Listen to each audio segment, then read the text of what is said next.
Welcome to Home Biz Tax Talk. My name is Lysandra Everett. I am the Home Biz Tax Lady and principal owner of Everett Tax Solutions, where we help you win the tax game. Home Biz Tax Talk airs Monday through Friday. And when you tune into my show, you're going to hear about topics that are important to the small business community. And today's topic is about the PPP, the Paycheck Protection Plan loans. There are new rules that were released with the recent bill that was signed, and there is a whole lot. So buckle up, hold on tight. If you're watching this on the replay, go ahead and get a pen, pop it on double speed, do what you do. Okay.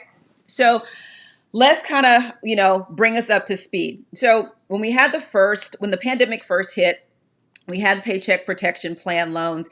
That was a debacle. That money went like lightning fast, and a lot of people were not able to get funding because the money went so fast. So with this new bill, it sought to correct some of those things, and that's really what I'm going to be sharing with you today. Okay.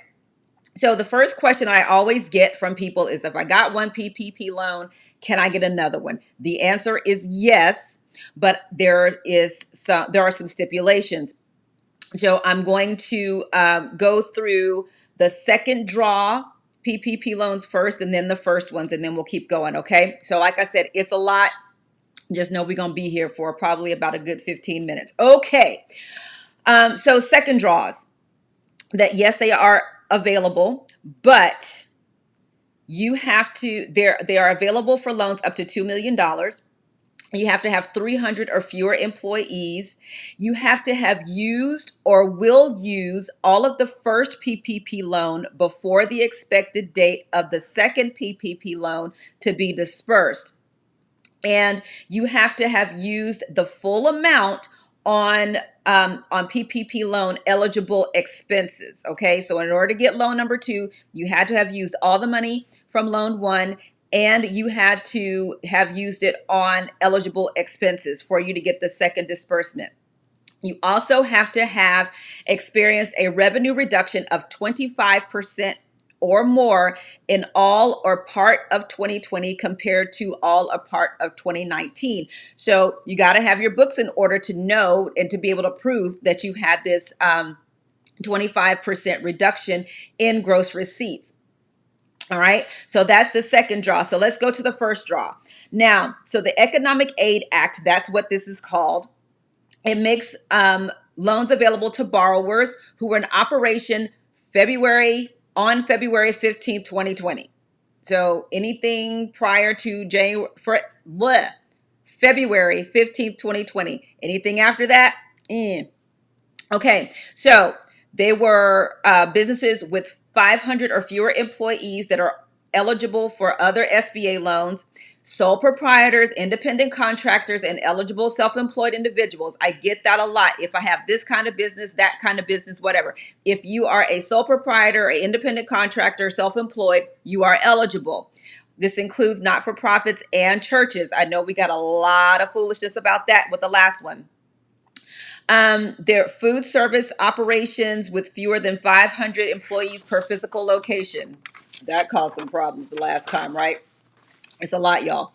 Okay, so there are other ones. Now, one of the changes, though, is that publicly traded companies that are indirectly or directly controlled by the president, vice president, head of executive departments, or members of Congress, or their spouses are not eligible for PPP loans. I know folks are going to say it's a little too late for that, but it is what it is. All right, so now it says applicants must submit documentation sufficient to establish eligibility and to demonstrate the qualifying payroll amount, such as payroll records, payroll tax filings, 1099 miscellaneous, or for 2020, just know that that's changing to 1099 NECs.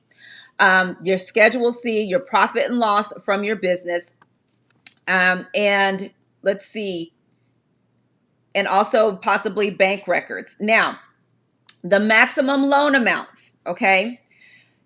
The first PPP borrowers may receive a loan up to 2.5 times their average monthly payroll costs. That's not including employees who make more than $100,000. And then PPP borrowers with the NAICS code 72, that's hotels and restaurants, can receive up to 3.5 times their monthly average salary. NAICS code, NAICS, North American Industry Classification System. On your tax return, when you are in business, it asks for a NAICS code. A lot of people don't even put that in there. You do need to put that in there. Here's one of the reasons why, okay? Just so you know. Okay. Let's see here. Okay, so the maximum first draw PPP loan is 10 million.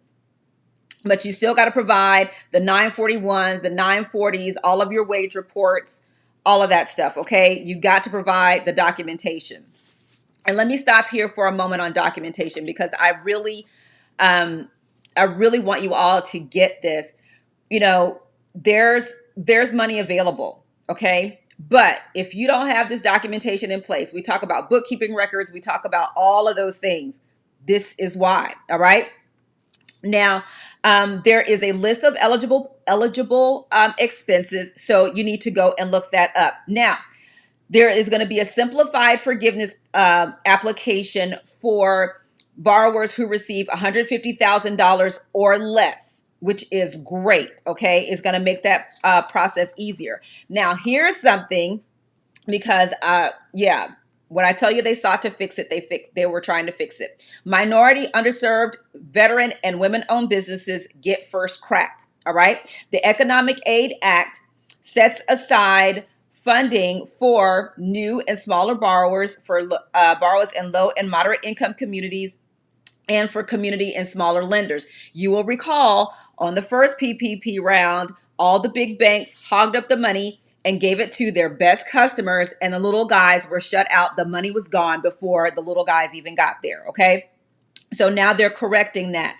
And so what the SBA did, they had a 3-page announcement that came out in its guidance, and it says that to ensure access for PPP minority, underserved, veteran, and women-owned businesses, they will accept applications from community financial institutions for at least the first 2 days when the PPP Loan Portal opens.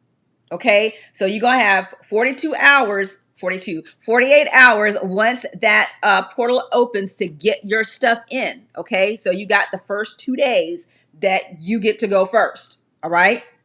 So get your stuff together. Now, the SBA has not said when they're going to open, but the deadline for applying is March 31st. I heard kind of on the streets that the SBA Loan Portal is expected to open around January 17th, but I have not seen anything to confirm that. Whatever, get your stuff together now so that when it does open, you can get your stuff in.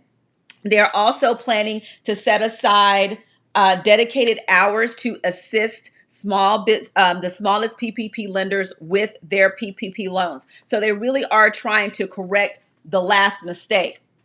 And they are also going to really be encouraging that, these smaller borrowers, apply for this funding. Okay. And that's the long and short of it, guys. Now, when we talk about this forgiveness, you have to make sure that you follow the rules. So when you apply for your PPP, okay, make sure you understand what you can spend the PPP loan money for. Because if you don't spend it properly, then when it's time for the forgiveness piece, then you won't get that. PPP loans that are forgiven are not going to be considered income, and you still get to deduct the expenses. All right. Now, with the loan forgiveness for the $150,000, it says that you'll be able to provide an estimate of payroll costs. So that's good. But still, even though it says you get to provide an estimate, have your documentation together, especially for my sole proprietors and independent contractors. Especially if that revenue if you're getting a PPP loan for yourself, make sure that you have documentation that shows that money you receive it in your business bank account, and that you are writing a check from your business bank account to you. Okay. Then what you do with the money after that, is up to you, whether you reinvest that in your business or whatever you do, but you have got to show that documentation. For the payroll, you've got to file your employment tax returns, the 941s and 940s. You have to be able to show this documentation. But trust and believe, they are doing way more homework now than they did the first go around, because it was such a rush to get funding out to everyone that there was a lot of fraud that took place. And now these people are getting prosecuted. I post, if you go over to the Home Biz Tax Lady on Facebook, I'm posting people getting prosecuted just about every day. Okay. So, yeah, so that's the deal with the PPP. Oh, another question that I get is, if you have the PPP, can you get the EIDL? And the answer is yes. They are two separate buckets of money. Okay. Previously, when you had the PPP and the EIDL, what you got for the EIDL grant was tied to PPP loan forgiveness. That is not the case anymore. There are also employee retention credits that at one point, if you took PPP, you couldn't take the employee, I think it's called the employee retention credit, ERC. Okay. You couldn't take the PPP and the ERC and the ABCDEFG at the same time, but employers will be able to use both PPP and the employee retention credit, but there are some specific rules. Okay, so it's not like you just get to randomly use it how you want to. There are still some other stipulations that you need to follow. This is why I'm telling you, this, filing for 2020 and 2021 might not be the year that you go at this on your own. If you have payroll providers, your payroll providers should be able to help you. Your tax professionals and accountants should be able to help you. And I think that's all the questions I generally get asked about all of the funding. Okay, so again, the SBA has not started accepting applications for PPP loan funds yet. Okay, but the deadline is March 31st, and women-owned, veteran, underserved, and what's the other one? Yep, minority, underserved, veteran, and women-owned businesses. When they open up, you get the first 2 days, you get the crack at the SBA PPP loan. So make sure that you have your documentation together and ready to push the button as soon as they open the portal. Okay. So thank you guys so much for tuning into Home Biz Tax Talk. Again, we air Monday through Friday. And when you tune in my show, you're going to hear about topics that are important to the small business community. And you can come right here to get your questions answered about your home business taxes. All right. Have a great day. And I will see you all next time. Bye.